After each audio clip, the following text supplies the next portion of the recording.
Alright boys and girls, and welcome back to another building video. This time we're taking a look at a small to medium group base, perfect for those of you who want to grind up to a comfortable, strong, defendable main base. Tackle monthlies, moddeds, and any other servers you can think of in the Calamity. Everyone knows that raids are won from the compound. If raiders can't go any further past than a high wall, they're never going to get anywhere near your boxes. This base has wonderful shotgun traps, crazy turret angles, lots of annoying things to slow down raiders, allowing you to sleep peacefully throughout the night. And if you're wondering about online raids, well, here's some evidence on how great it is. Got another one. And what's that in my hand? Oh my. As you already know, a lot of content creators make skins with the hope of them becoming Twitch drops. As I'm a builder, I decided to get my boy Zebulon craft me up a wonderful looking AK skin. A link will be in the description, so you can drop a like on the Steam Workshop and show the artists some support. Alright boys and girls, let's jump into the tour now and show you exactly why you're building this base on your next wipe day. Alright, we start outside of a mini Satori disconnectable. That disconnects like so. There are 4 of these in total. The base is 5 TCs altogether. Reconnect to easy peasy, and let's jump inside our gatehouse. Patrico peaks to check the compound, looking nice and cool.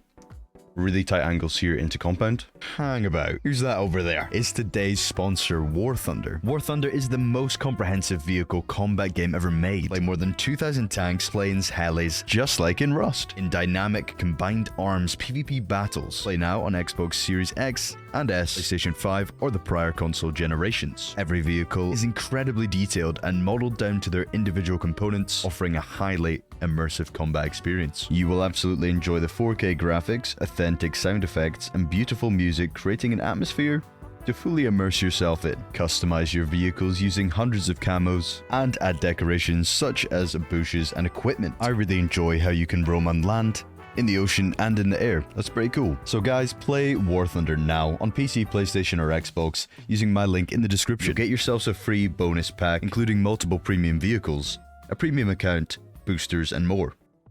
Cheers for watching the sponsor, boys. So that's a Patrico peak there on the outside of our compound, and the gatehouse airlogs with our front door. Very nice. We'll head through into the rest of compound, and you'll see above our gatehouse is a turret that has been double chain linked from certain angles, creating a nice funnel here with the compound and the large furnace. If you didn't know, large furnaces are the best high wall in the game. You cannot place a ladder on large furnaces whatsoever, and they cost a total of 5 rockets to break, making them the strongest high wall in the game. Walking further around, we have a bedroom module here that also comes equipped with a double chain link turret and Patrico peaks. You can fit a lot of beds in here, plus 3 lockers, one of which being unlootable. The angles from this bedroom are obviously expanded. Once the high walls are gone, you can see out of compound. Double chain link turrets are super useful because they make them a lot harder to HV, slowing down raiders altogether and just making the raiding process a lot harder. We've also got breach peaks outside from this bedroom module, and then breach peaks looking back up towards the base, allowing you to check for anyone that's laddering or anything like that. Then of course a couple of windows, and we'll just jump around to the front door again. Already been here. Once again, we've Patrico peaks to look outside of the compound. That's it with the high walls gone. Then we have ankle biters into our wide-gapped shell. There are one way as well, which is really nice. Behind our front door is a nice little peak here. Pretty situational that there could be maybe heli up there or a raid base targeted there. But there's a peak there if we need it. It didn't cost too much to build, so we got it. Then running around our shell, we have 4 turrets that cover this area nice and easy. And in between our shell, we have mobility chutes here. And those are guarded by some nasty shotgun traps. So raiders don't have any control of your shell whatsoever. There's turrets and there's traps, making sure they cannot run through here as easily as you guys can. So there's a breach peak on every single level. And you'll see as I jump up, we go round and round to windows that look down towards our shell, in around compound, and out far away from the base. Of course, this is also 2 extra areas of mobility, excluding main base altogether, allowing you to get from compound to shooting floor as quick as possible. Alright, back down, we're not showing shooting floor just yet, and this is our front door main entrance. Of course, that's guarded by a shotgun trap, nasty drop down shotgun trap, hard to take care of. If you're someone who craves a large door path to TC, you can now plug your starter base with a vending machine and use the drop down from 2nd floor for a very nice raid path. Now we'll take us into 2nd floor here, and it's all about the loot rooms. We have loot boxes on every corner of the base, spread out between garage doors. There's no open core in this base per se, but it does feel very open as is. and all the loot room is spread to the maximum door path capacity, and each loot room is a total of 2 walls. Our starter base has obviously been plugged by vending machines, as you can see, making it 8 rockets to go through there, forcing raiders who want to take the door path to go from 2nd floor. Now we're back up on 3rd floor now, jumping up. Again, more loot space here, lockers, batteries, anything you want to place on this floor you can. And everything spread between their garage doors nice and clean. Up to 3rd floor, there's space for the extra deployables. So we have our mixing tables up here, and our batteries are nice and close to our windmills, only 1 floor down. Nice peek on our gatehouse from here, and we've got single doors on the left and right just to keep this area slightly safe. It's a small cut off in between our shooting floor. There is a complete run round though. The shooting floor is not segmented at all. Really nasty wide gapped angles here. They look down into our shell, look down into compound, and out of course away from the base. Really nice tight head glitch angles. 10 out of 10. Then we have our vertical peaks that go around the edge of shooting floor, and oh my, are you hard to spot when you're sitting in these. Looking round, that's our jump up to roof, and just going around the rest of the shooting floor, you can see it is completely symmetrical all the way along. Those peaks just replicate as we go through. Our main jump up to roof is inside the core, however that mobility chute that we first looked at also leads all the way to roof too. Roof is just a spam of beds and lockers. You're going to want to fill these up and defend your raid from here, as we did. Worked super well. And of course, it's extra honeycombing for that MLRS strike. Now, the roof is just a work of art. It really speaks for itself. You guys can see how nasty these peaks are and how many peaks there are for raid bases to hold down, for raiders to hold down. Generally, just doing a little bit of roof camping here. It's absolutely amazing. Really happy with how this roof came out. Aesthetically pleasing and of course, very functional indeed. We can see everywhere around the base, there's nice peak downs, there's nice head glitches to far away. It's I'm really happy with how this came out.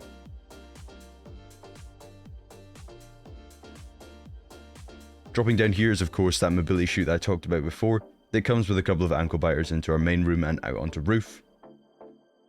And of course we've spam beds along here, and we have turrets above there too. The turret angles are great and they're impossible to break from the outside of the base. And of course those extra bedrooms on every side of the roof are going to come in super handy. Now the roof is pretty big, so we can fit our scrap helis, our minicopters, even with those windmills in there. And this last section over here comes with even more peak downs. A nice roof ramp here for head glitching, get your heavy pot and sit there. And then a wonderful retake into our shooting floor, dropping down on this ramp. Really nice. And that pretty much sums up the entire roof. 3 windmills on there too. Now, let's break down the costs. The total build cost for this base is on screen now. Here it is in box amounts to simplify it. And lastly is the total upkeep spread between 5 TCs, our main TC taking up the majority of that upkeep. Lastly, here is the footprint. Go ahead and take a screenshot of that. And now let's move on to how to build the base. Alright, we're throwing down the star base now, and it's a 1x1, surrounded in triangles. And then it's 2-side symmetry, coming off like this to make this wonderful shape here. As for the start base, we've got 2 entrances that we can later on plug, if you so choose, with vending machines. And then we just wall in all of our loot space here, and we have 2 jump ups that kind of face each other in the center like this. TC can go in any of the one of the 4 squares. Just try and keep it as far away as possible from one of the single doors. Our jump ups, just seal them off with wood for just now, and we'll soft side that later. And then you can already carry the half wall through from your jump up. Makes life a little easier. And over here, we'll throw our TC down. And there we go. That's our starter base. Of course, you can just start from the 1x1 square and the 2 triangles. You can shorten this down as small as you need, depending on how many mats you're able to get a hold of on wipe day. That's the floor plan from above, and we'll just seal it all in now. Remembering, we don't need to upgrade those 2 wooden ones. That'll be annoying. Just all set out. Airlock gets expanded into the standard 3 triangle airlock here with our jump up. And then it doesn't go any higher than 2nd floor, so we can add a roof on top. Not worry about any more jump ups here. Same on the opposite end. Standard airlock, too high.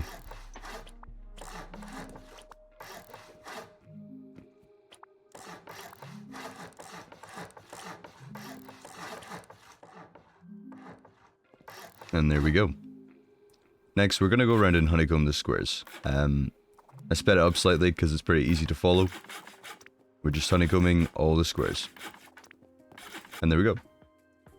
Alright, next up, let's add a bit of a hexagon on each side, opposite of the airlock here. And that's going to help us line up with our chute. You'll notice that there's a bit of the Widegaps down. Just ignore that for just now. I built something in the wrong order, so we'll loop back to the Widegaps. They're there for just now. Just ignore them. This is our chute, though. We start off with some half walls, and then we do full walls and windows, and then our mobility chute right next to that. So the whole hexagon gets taken up here. Don't forget these half-height windows. And then we can add our jump up in. And that's how we have that looking. And this raises all the way up to shooting floor for just now.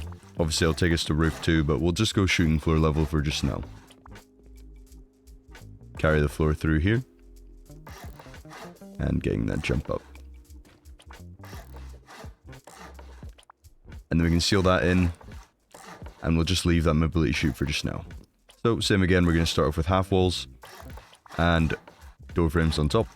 Then full walls with windows on top. And then add in all of these individual half walls here. We want the maximum stability we can get.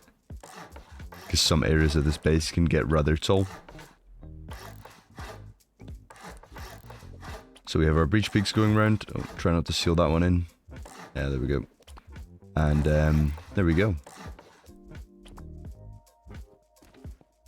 That's our breach peak area here, and it jumps through to our jump up.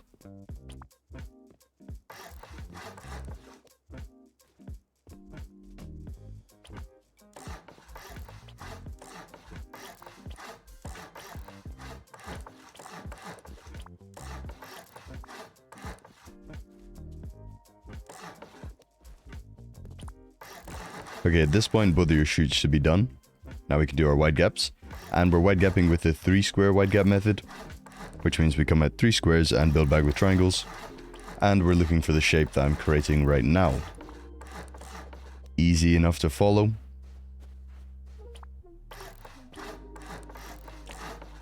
All the way around. You guys will see the little shape that we're going for here. Not finished though. At the front, we need to turn this to a square. And there we go. We can keep those triangles and we'll fill them in on this side too. And that gives us our nice airlock into our Widegap shell. Alright, repeating what we just did. I'll be with you guys when we got that down.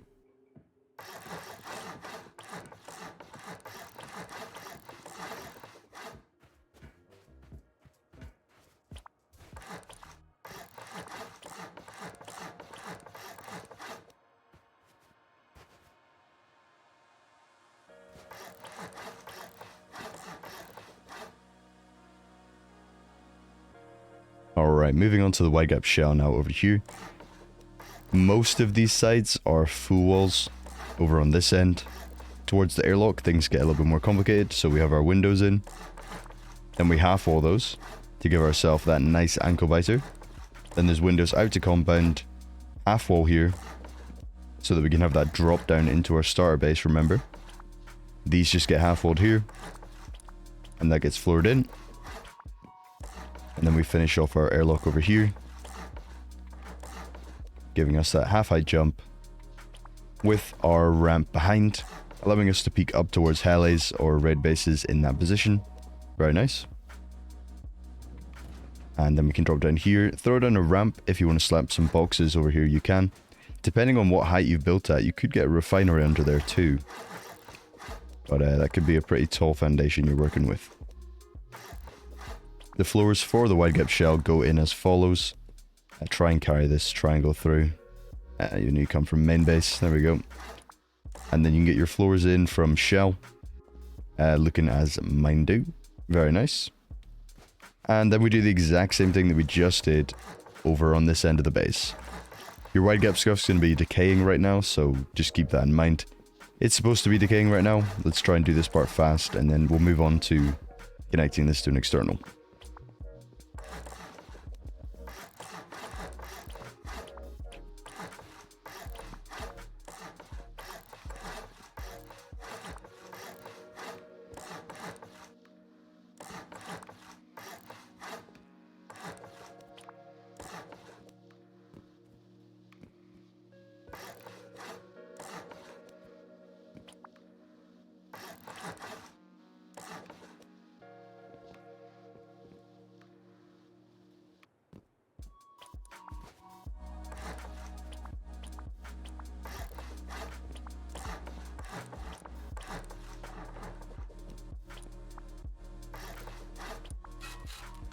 Alright, so connecting this to an external TC.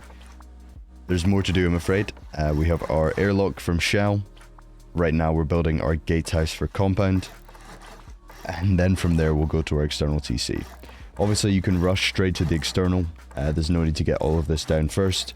But I'm just doing it in the correct build order so you guys don't make any mistakes.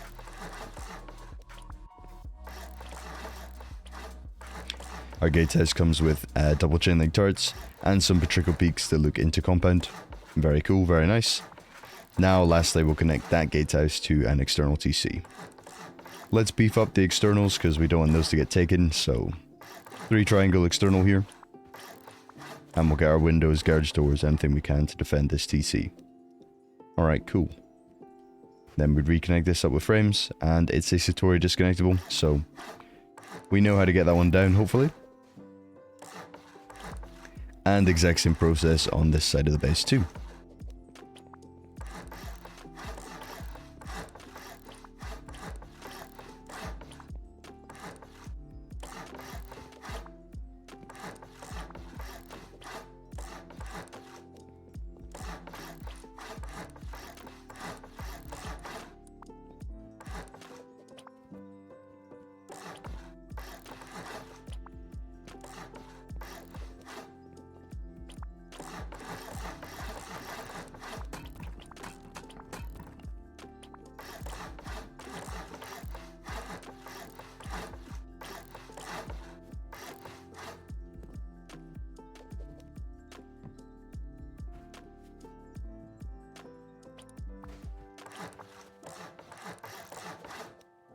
Alright, so we're going to move on to some more sections here that allow us to build the compound.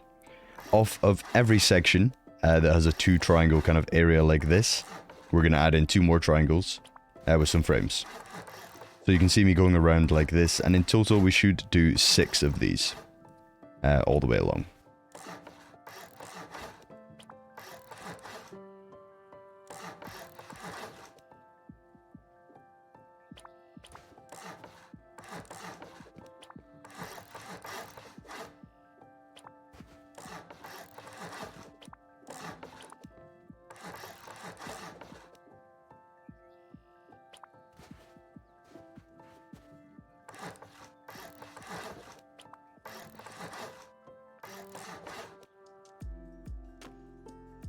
Alright, and that's what the base looks like with all of them down. If we make our way over to the side with the breach peak / mobility, we're going to build a small bedroom module off of this. That comes equipped with a breach peak, some patricos, and lots of lockers too. You remember this from the tour. We are not connecting this to main base. You'll see that I'm leaving out. The foundation doesn't touch. We don't want a frame here. We would like to have an external. If you place that frame, it's going to break your extra TC and you'll have wasted your time and your materials. So don't reconnect that over there, please. Let's keep this a 4 TC base. Bring that upkeep down ever so slightly. Very important that nobody puts a frame there. Then the rest of the module is pretty simple. Spaces for beds, lockers, and of course our breach peak out there. We leave a full wall in the middle here just to simplify the connection over on the other end. And then we can get our roofs in, and the locker placement's nice and easy. Not all the way against the back wall, slightly forward. Throw a lock on it and that's unlootable. You don't even need to wait for your team to get it now because of that nice new update. And then the external TC is the exact same we did already on the other 2. Beef it up, get some windows on there. Make sure all your team get the externals so they can seal their compound. Connect it back with frames so that we have our Satori disconnectable down. And we repeat all those steps on the opposite side, and I'll be with you guys when you got all that down.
Okay, so now that all that's done, we can work on a compound.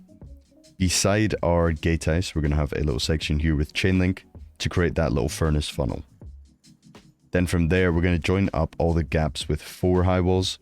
So we come in from this little gap here. Then we add one more and connect it in the center like that.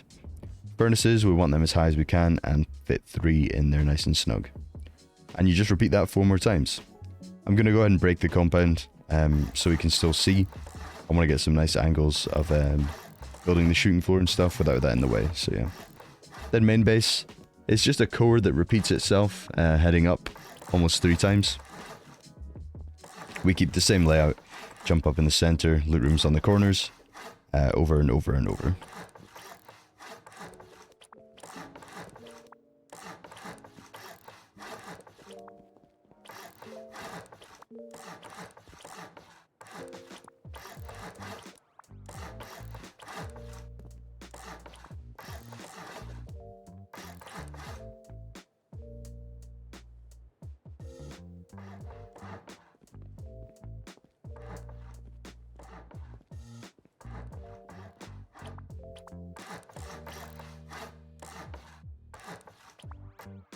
Now the second floor is sealed up, we can soft-side those roofs and plug our starter base if we want to. Completely optional though, maybe you prefer the more doors, up to you. And then third floor, a little bit more honeycombing because we have no mobility chute over there. Apart from that, it's exact same core as before.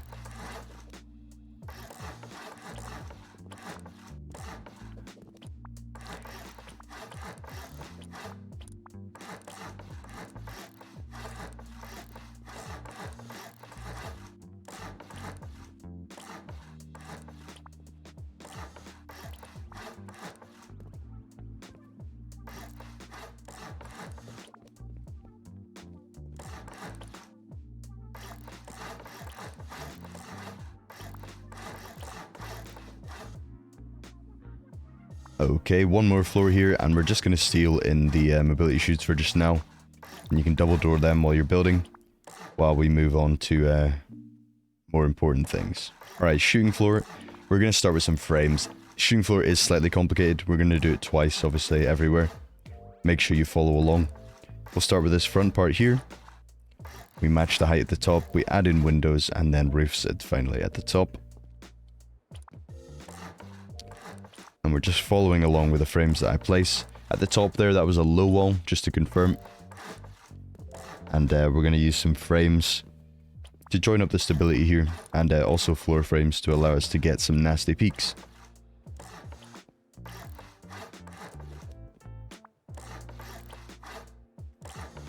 More frames coming in and more floor frames. This is probably where it gets most confusing. We want that square floor frame to be around about 50% stability. We really don't want that floor to fall. Kind of important. Over here, the only complicated part is there's some half walls on the backside.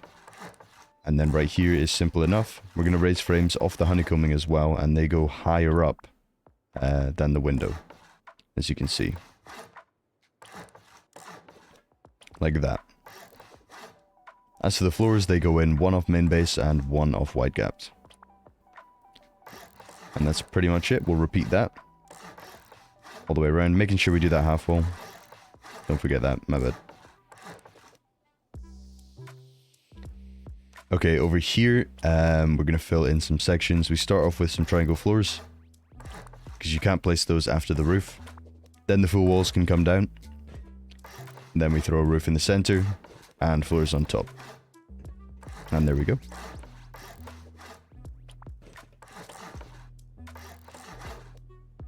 Windows go all the way around. Don't forget your frames on the opposite side.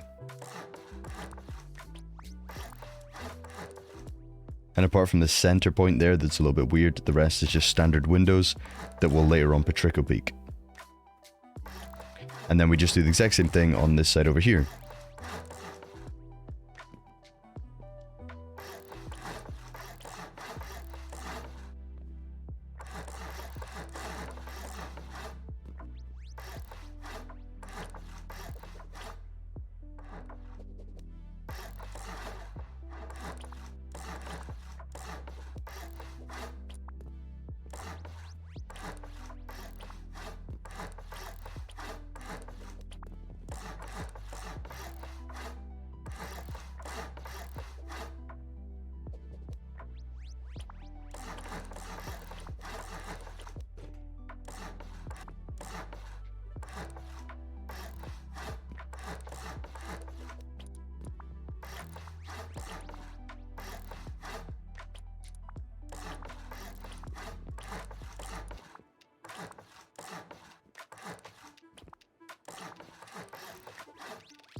Alright, now that both sides are matching in the center here, we're going to do normal windows again, and then we're going to raise up this mobility chute to roof. It does come with an ankle biter, so don't forget about the half wall window, and then a frame in the center there. Then just a couple of double doors to lead out to shooting floor, roof. And you have that wall on the right soft side. The exact same thing on this side too.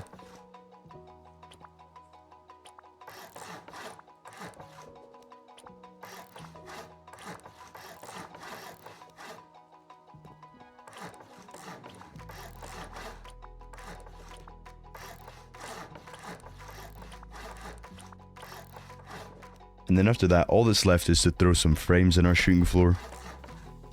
And then work on the core of this floor as well. Remember, we have a battery and some mixing table areas and stuff like that on this level.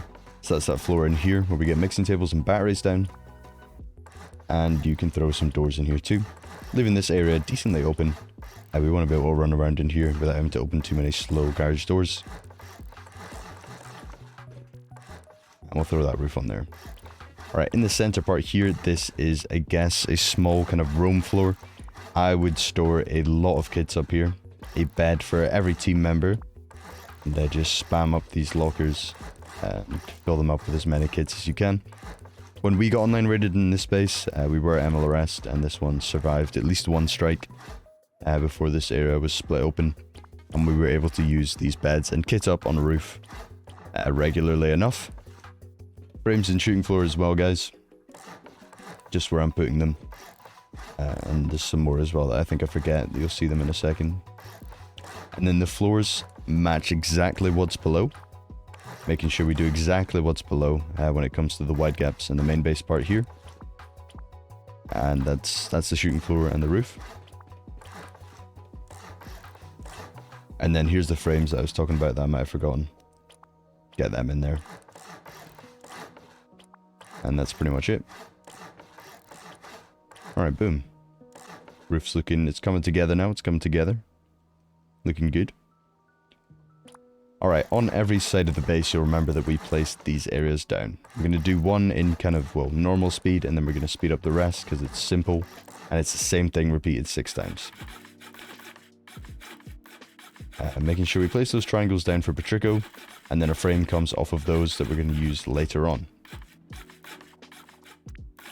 And that's pretty much it. Go around there and finish all those off.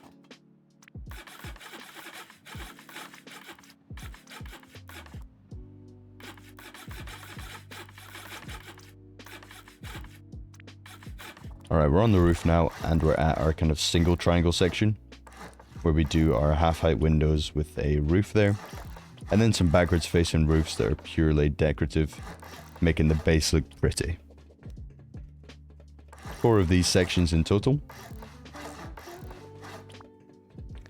And they come together pretty nice.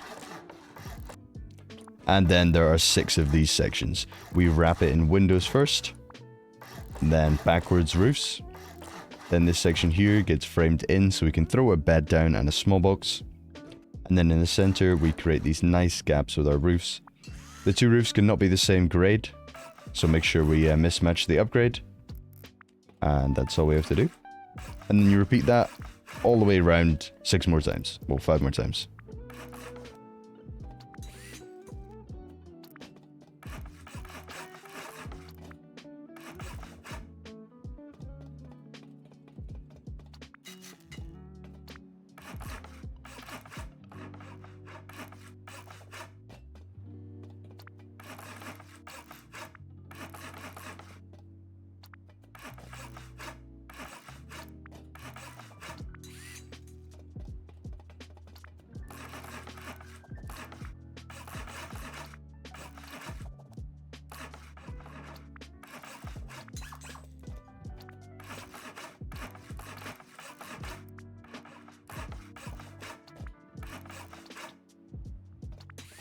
Okay, all those roofs are done. Let's now extend out kind of the roam floor so we have a bit more room to land minicopters, scrap helis and things like that. Just with some frames. This could realistically be wooden. It's not that deep to metal this up or stone it. Just giving us some more space to land our vehicles. Lastly, 3 windmill towers. 1 there, and then one in the middle of these two at a different height, making sure the windmills don't interfere with each other. And there we go. And once you guys have done that, that completes the base design. Hopefully boys and girls did enjoy this video. If you did, then please feel free to leave me a like and drop me a comment down below. This base is an absolute banger. I can personally confirm it, and so can the rest of my teammates who lived out of it and defended it. In its early stages, I will say. I've made some changes already on the build server since then. Cheers again for the sponsor, War Thunder. The link's in the description. Give it a download. Claim your bonus and start playing War Thunder today. I'll see you guys in the next one. See you in a bit.